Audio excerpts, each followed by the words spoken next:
வந்தடைந்தார் பிரதமர் மோடி. கவர்னர் மற்றும் மத்திய மாநில அமைச்சர்கள் வரவேற்றனர்.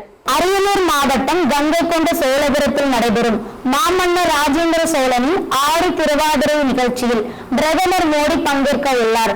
தூத்துக்குடியில் நேற்று மாலை நடைபெற்ற விமான நிலையம் விரிவாக்கம் நிகழ்ச்சியில் பங்கேற்ற பிரதமர் மோடி பின்னர் தூத்துக்குடி விமான நிலையத்தில் இருந்து ஹெலிகாப்டர் மூலமாக திருச்சி விமான நிலையம் வந்தடைந்தார்.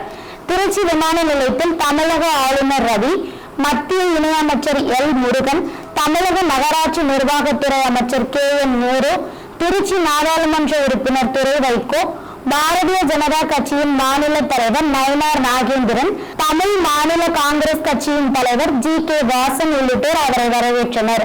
பின்னர் விமான நிலையத்தில் இருந்து திருச்சி மத்திய பேருந்து நிலையம் அருகில் உள்ள நட்சத்திர விடுதியில் ஓய்வெடுக்க சென்றார். முன்னாள் தமிழக முதல்வர் எடப்பாடி பழனிசாமி சேலத்தில் இருந்து திருச்சி வந்த அவர் விமான நிலையத்தில் மோடியை வரவேற்று அவரிடம் சிறிது நேரம் பேசியுள்ளார்.